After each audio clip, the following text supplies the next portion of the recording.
తిరుమల శ్రీవారిని దర్శించుకునేందుకు భక్తులు విపరీతంగా పోటెత్తుతున్నారు. వరుస సెలవులు, ఏడాది చివరి రోజులు కావడంతో భక్తుల రాక ఒక్కసారిగా పెరిగిపోయింది.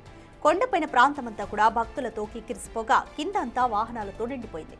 భారీగా వస్తున్న వాహనాలు అలిపిరి సప్తగిరి చెక్ పాయింట్ వద్ద బారులు తీరాయి. చెక్ పాయింట్ నుంచి గరుడ సర్కిల్ వరకు నిలిచిపోయాయి. దీంతో సప్తగిరి తనిఖీ కేంద్రం దగ్గర భక్తులు ఇబ్బందులు పడుతున్నారు. భక్తుల లగేజీ తనిఖీ కేంద్రాల నుంచి అలిపిరి లింక్ బస్టాండ్ వరకు కూడా వాహనదారులు వేచి చూడాల్సి వచ్చింది.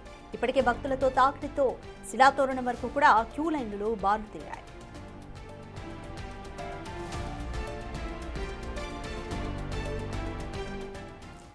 మోర్ డీటెయిల్స్ మా ప్రతినిధి దామోదర్ అందిస్తారు. దామోదర్, తిరుమలలో భక్తుల రద్దీ ఏ విధంగా ఉంది? సో వరుసగా సెలవులు కావడంతో కూడా భక్తులు పోటెత్తుతున్నట్టుగా అయితే అర్థమవుతుంది. ప్రస్తుతం సిచ్యువేషన్ ఏ విధంగా ఉంది? రాధిక, తిరుమల శ్రీవారి దర్శనానికి వరుస సెలవుల నేపథ్యంతో పాటు ఏడాది చివర వచ్చే నూతన సంవత్సరానికి ఇంకా 3 రోజులు ముగింపు ఉండడంతో కార్పొరేట్ సంస్థలతో పాటు సాఫ్ట్వేర్ సంస్థలు పూర్తిగా సెలవులు ప్రకటించిన నేపథ్యంలో పెద్ద ఎత్తున భక్తుల తాకిడి జరిగింది. ముఖ్యంగా దేశ నలుమూల నుంచి భక్తులు శ్రీవారి దర్శనం కోసం వస్తున్న పరిస్థితి. ఉదయం తెల్లవారుజామున 4 గంటలకే దివ్య దర్శనానికి సంబంధించిన టైం స్లాట్ టోకన్స్ ఇవ్వడంతో అవి 7 గంటలకే పూర్తి అయిన పరిస్థితి. మరోవైపు తిరుమలకు గతంలో ఎన్నడూ లేని విధంగా రికార్డు స్థాయిలో వాహనాలు కూడా తిరుమల వెళ్తున్న పరిస్థితి. గత 3 రోజులుగా ప్రతిరోజు 10,000కు పైగా వాహనాలు వెళ్తున్నాయంటే మనం పరిస్థితిని అర్థం చేసుకోవచ్చు. 4 వీలర్స్, ద్విచక్ర వాహనాలతో పాటు ఆర్టీసీ కూడా అదనపు సర్వీస్ లో నడపాల్సిన పరిస్థితి ఏర్పడింది.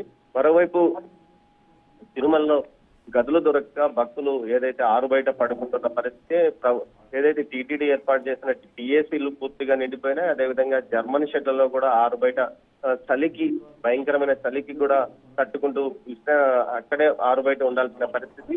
సర్వదర్శనం క్యూలు శిలాతోరణం వరకు ఉన్న పరిస్థితి. ఈ నేపథ్యంలో ఏదైతే ఎటువంటి స్లాట్ టోకన్స్ లేని వారికి ఏకంగా 24 గంటల సమయం పట్టే అవకాశం ఉందని కూడా టీటీడీ ఇప్పటికే ప్రకటించింది. క్యూ లైన్ లో ఉన్న వారికి పూర్తి స్థాయిలో అన్న ప్రసాదాలతో పాటు నిరంతరం అన్న పానీయాలను పంపిణీ చేస్తున్నారు. దీంతో పాటు అధికారులు కూడా పూర్తి స్థాయిలో అలర్ట్ గా ఉండి ఎప్పటికప్పుడు పరిస్థితిని సమీక్షిస్తున్నారు. దీంతో పాటు ఇటు తిరుపతిలోని భూదేవి కాంప్లెక్స్, శ్రీనివాసం, విష్ణు నివాసం వద్దకు టోకన్స్ కోసం వచ్చిన భక్తులు నిరాశగా వెనుదిరుగుతున్న పరిస్థితి. ఏదైతే గతంలో మధ్యాహ్నం 12 గంటల సమయానికి ఇచ్చేవారు, కానీ భక్తుల తాకిడి ఎక్కువ కావడంతో ఎప్పటికప్పుడు వచ్చిన వారిని వచ్చినట్లే బయటికి పంపుతున్న పరిస్థితి ఏర్పడింది. టోకన్స్ ఈ రోజుకు ఏదైతే రేపటి దర్శనానికి సంబంధించి పూర్తిగా టోకన్స్ ఇష్యూ అయిపోయింది. మరోవైపు శ్రీవారి దర్శనానికి సంబంధించిన టోకన్స్ ప్రతిరోజు 1200 వరకు ఇచ్చేవారు, వాటిని కూడా పూర్తిగా రద్దు చేసిన పరిస్థితి. తిరుపతి ఎయిర్పోర్ట్ లో 200, అదేవిధంగా తిరుమలలోని అన్నమయ్య భవన్ ఎదురుగా ఉన్న కౌంటర్ వద్ద మరో 800 టోకన్స్ ఇచ్చేవారు. వీటిని పూర్తిగా రద్దు చేసిన పరిస్థితి. భవిష్యత్తులో శ్రీవారి దర్శన టికెట్లను జీపీఎస్ ద్వారా ఇవ్వడానికి కూడా టీటీడీ ప్రయత్నాలు ఆలోచిస్తున్నట్టు తెలుస్తుంది. మొత్తం మీద ఈ రద్దీ మరో 3 రోజుల పాటు కొనసాగే అవకాశం ఉంది.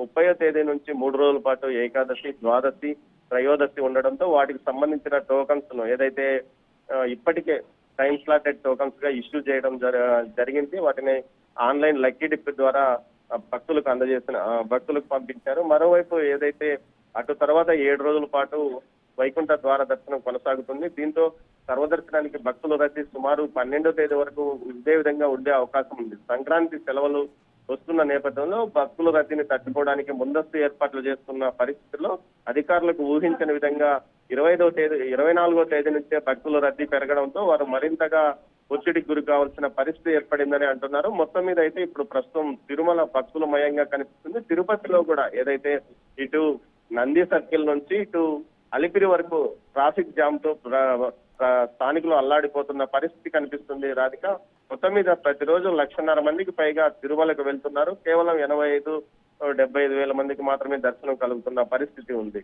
ఈ నేపథ్యంలో మరింతగా ఏదైతే విఐపి దర్శనాలను కూడా పూర్తిగా కుదించి ప్రోటోకాల్ ఉన్న వారికి ఇవ్వాలంటూ కూడా టీటీడీ నిర్ణయించిన నేపథ్యంలో అదనపు సమయం మరింతగా పెరిగే అవకాశం ఉందని కూడా తెలుస్తుంది. ఈ అదనపు సమయంలో సామాన్య భక్తులకు దర్శనం కల్పిస్తామని టీటీడీ అధికారులు ప్రకటించారు. Radhika, thank you Damodar.